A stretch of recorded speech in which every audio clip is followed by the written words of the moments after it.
Good afternoon dear students. आज हम biology में स्पेशली बॉटनी पे हम आज वीडियो लेक्चर शुरू कर रहे हैं और 12th बॉटनी में हमने यूनिट नंबर 1 से स्टार्ट किया है और यूनिट नंबर 1 हमारे पास है रिप्रोडक्शन इन फ्लावरिंग प्लांट्स। ये बहुत ही इंपॉर्टेंट यूनिट है और एक बेसिक यूनिट है जिसमें 3 से 4 क्वेश्चंस नीट में भी पूछे जाते हैं और मैं कोशिश करूंगा कि मैं वो सारी आपके जितने भी छोटे छोटे आपके जो क्वेरीज होंगी उनको मैं सॉल्व कर पाऊं यहाँ पे। सो बेटा आज हम यूनिट नंबर 1 पे बात करेंगे। Unit number 1 is reproduction in flowering plants. तो सबसे पहले हमें ये पता होना चाहिए कि हमारे पास रिप्रोडक्शन क्या है। तो सबसे पहले रिप्रोडक्शन की बात करते हैं। अगर मैं रिप्रोडक्शन की बात करूं तो हमारे पास रिप्रोडक्शन, तो सबसे पहले हमें ये पता होना चाहिए कि रिप्रोडक्शन होता क्या है। तो जब भी हम रिप्रोडक्शन पे किसी भी एक टर्म का जब हमें मीनिंग पता करना है तो हमें उस टर्म को छोटे छोटे हिस्सों में तोड़ देना है। तो जब हम रिप्रोडक्शन को तोड़ेंगे तो ये 2 हिस्सों में टूटेगा बेटा। री का मतलब होता है हमारे पास अगेन और प्रोडक्शन का मतलब होता है टू प्रोड्यूस।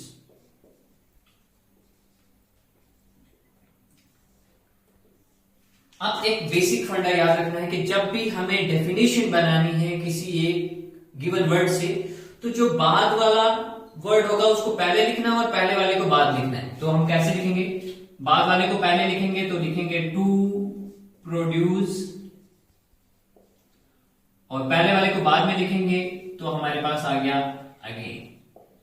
तो इसका मतलब अगर मैं जनरल भाषा में बात करूं तो रिप्रोडक्शन का मतलब हुआ टू प्रोड्यूस अगेन। दोबारा किसी चीज को फिर बनाने के प्रोसेस को हम रिप्रोडक्शन बोलते हैं। और अगर हम इसकी डेफिनेशन की बात करेंगे तो रिप्रोडक्शन का डेफिनेशन क्या है बेटा हमारे पास? It is a biological process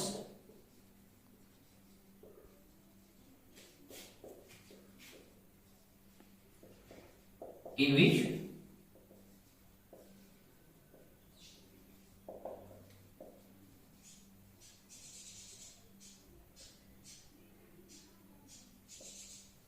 living organisms give rise to the formation of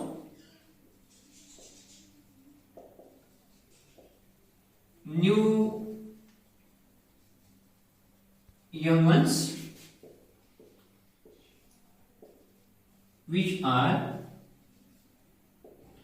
which are physically independent to their parents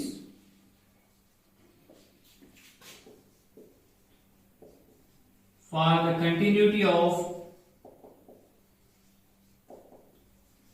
generation. Let's read out the definition. मैंने कहा a reproduction may be defined as a biological process in which living organisms give rise to the formation of new young ones which are physically independent to their parents for the continuity of generation. अब इसमें हमें सबसे पहले ध्यान दीजिएगा biological process क्या है। Biological मतलब होता है लाइफ, एग्जिस्टेंस। कोई भी चीज जो लाइफ को एग्जिस्टेंस या लाइफ का एग्जिस्टेंस को शो करती है वो बायोलॉजिकल है। तो इसका मतलब जो चीजें लाइफ पजेस करती हैं वही चीजें रिप्रोड्यूस कर सकती हैं, उसके बगैर कोई चीज रिप्रोड्यूस नहीं कर सकती। एक चीज। दूसरी चीज हमारे पास है फिजिकली इंडिपेंडेंट और तीसरी चीज हमारे पास है लिविंग ऑर्गेनिज्म और चौथी चीज हमारे पास है कंटिन्यूटी ऑफ जनरेशन। हम इन 4 वर्ड्स के बारे में पता करेंगे तो एग्जैक्टली हमें ये पता चल जाएगा कि रिप्रोडक्शन क्या है। तो सबसे पहले हम बात करेंगे कि लिविंग ऑर्गेनिजम्स होते क्या हैं। लिविंग, कब किसी चीज को आप लिविंग बोलेंगे? क्योंकि मैंने आपको पहले कहा कि हमारे पास रिप्रोडक्शन सिर्फ लिविंग ऑर्गेनिजम्स कर सकते हैं, उसके बगैर कोई भी दूसरा ऑर्गेनिज्म नहीं कर सकता। तो लिविंग क्या है हमारे पास बेटा? तो ध्यान दीजिएगा कोई भी ऐसी चीज जो हमारे पास ग्रोथ शो कर सकती है। इसका मतलब ग्रोथ क्या है? Permanent irreversible change in the body shape and structure. Body की शेप और स्ट्रक्चर में परमानेंट और इरिवर्सिबल अगर चेंज आती है उसको हम ग्रोथ बोलेंगे। कोई भी ऑर्गेनिज्म ग्रोथ करता है वो लिविंग है। दूसरी चीज cell division and multiplication.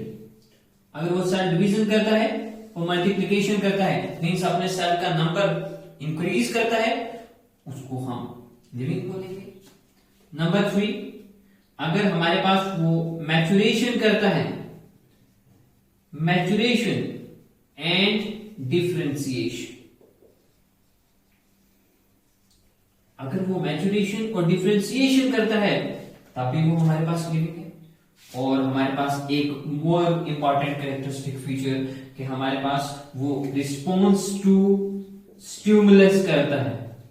Response to stimulus, कोई भी चीज अगर एक स्टिमुलस को रिस्पॉन्स करती है, जैसे एनिमल्स फूड की तलाश में जाते हैं, वाटर की तलाश में जाते हैं, that is a response to a stimulus. इसी तरीके से प्लांट्स टुवर्ड्स द लाइट अपने लीव्स को बेंड करते हैं, वो भी एक स्टिमुलस है। तो कोई चीज ग्रोथ करती है, सेल डिवीजन करती है, मैच्योरेशन करती है और रिस्पॉन्स टू स्टिमुलस करती है, वो सारे के सारे लिविंग कराएंगे। इसका मतलब जिन ऑर्गेनिज्म में आपको ये प्रॉपर्टी मिलेगी वो सारे रिप्रोडक्शन करेंगे, पहली चीज। दूसरी चीज हमारे पास है बेटा, हमारे पास फिजिकली इंडिपेंडेंट।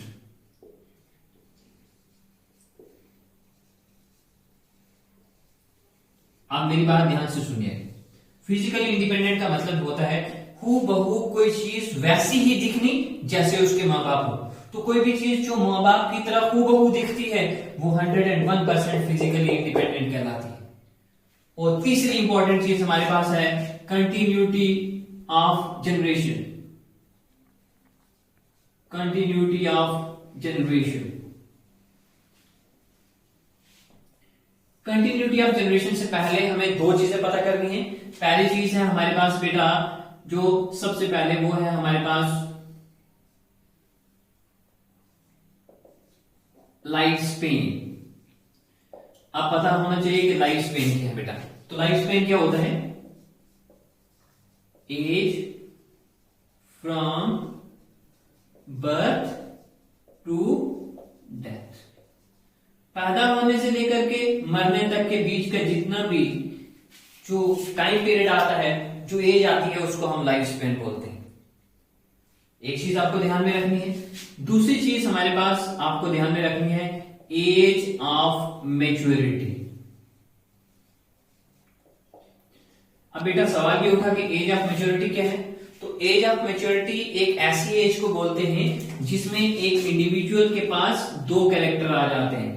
एक को हम बोलेंगे पैटर्नल और दूसरे को हम नाम देंगे मैटरनल। मेल के अंदर पैटर्नल कैरेक्टर आते हैं और फीमेल के अंदर मैटरनल कैरेक्टर आते हैं।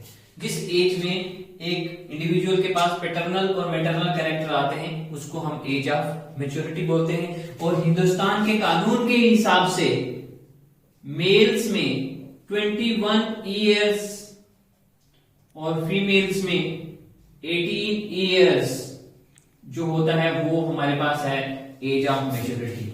और इसी एज को हम एज ऑफ मैच्योरिटी को हम बोलेंगे एज ऑफ मैरिज। ऑलरेडी मैं आपको बता चुका हूं कि इस एज में पैटर्नल और मैटरनल कैरेक्टर आ जाते हैं, इसीलिए हम इसको एज ऑफ मैरिज बोलते हैं। ये अलग बात है कि ह्यूमंस की अगर मैं बात करूं, अब मैं ह्यूमंस का एग्जांपल ले रहा हूं, तो अगर मैं ह्यूमंस की बात करूं तो 13 इयर्स में ह्यूमंस में गोनाड्स डेवलप कर जाते हैं। अब गोनाड्स का मतलब क्या होता है? इसका मतलब मेल और फीमेल गैमेट्स उसमें डेवलप कर जाते हैं। तो रिप्रोडक्शन के लिए, नए यंग वन बनाने के लिए गैमेट्स की जरूरत होती है। तो इसका मतलब 13 साल की एज का कोई भी एक मेल और फीमेल अपने आप से नए यंग वन बना सकता है।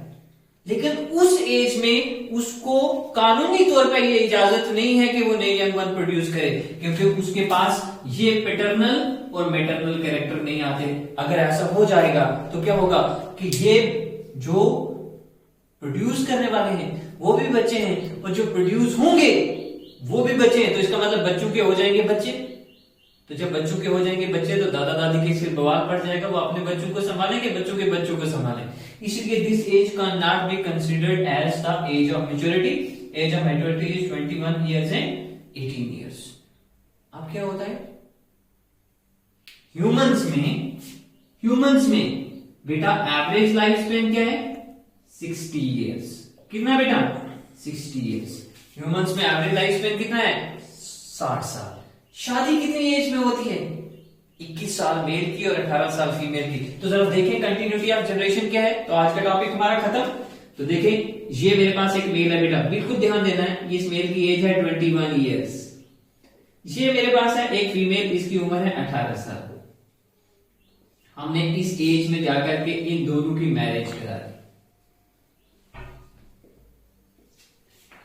ओके, जब हमने इन दोनों की मैरिज करा दी तो 21 साल 22 साल की उम्र में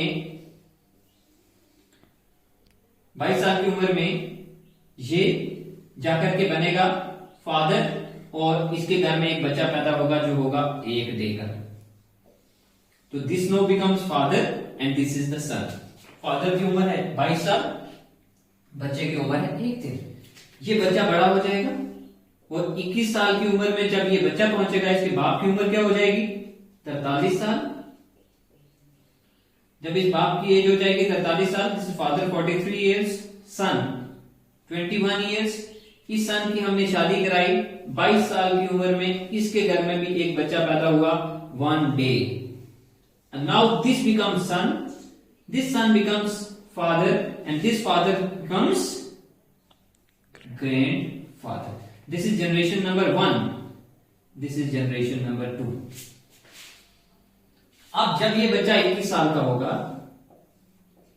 21 साल का हो जाएगा, ये सन जो है ये 21 साल का होगा, 22 साल की उम्र में इसकी शादी होगी। लेकिन जब ये सन 21 साल का होगा, इसका फादर कितने साल का हो जाएगा 43 इयर्स। और जो इसके दादू होंगे ग्रैंडफादर वो कितने ईयर के हो जाएंगे 64 इयर्स। अभी मैंने आपको समझाया एवरेज लाइफ स्पेन कितना है 60 साल। तो दादू डाइज, दादाजी की डेथ हो जाएगी, दादाजी की जगह कौन आ जाएंगे पापा जी, वो उनका कारोबार संभालेंगे उनकी जगह। पापा की जगह कौन आ जाएगा उनका बेटा, और ये बेटे का शादी हो जाएगा, इसकी जगह एक नया बच्चा आ जाएगा। This is generation number 3। तो कंटिन्यूटी ऑफ जनरेशन इसी चीज को बोलते हैं कि older people dies at a specified age and new young ones will takes their place. That is called as the continuity of generation. तो इसका मतलब रिप्रोडक्शन का मेन मकसद क्या हुआ? रिप्रोडक्शन का मेन मकसद ये हुआ कि जो यंग वंस का नंबर है और बैलेंस है हमारी सोसाइटी में, हमारे कल्चर में, हमारे सराउंडिंग में, उसको बैलेंस किया जाए। इसीलिए रिप्रोडक्शन हमारे पास बहुत जरूरी है। That is all about today's lecture. We should talk next part in the next lecture. Thank you very much.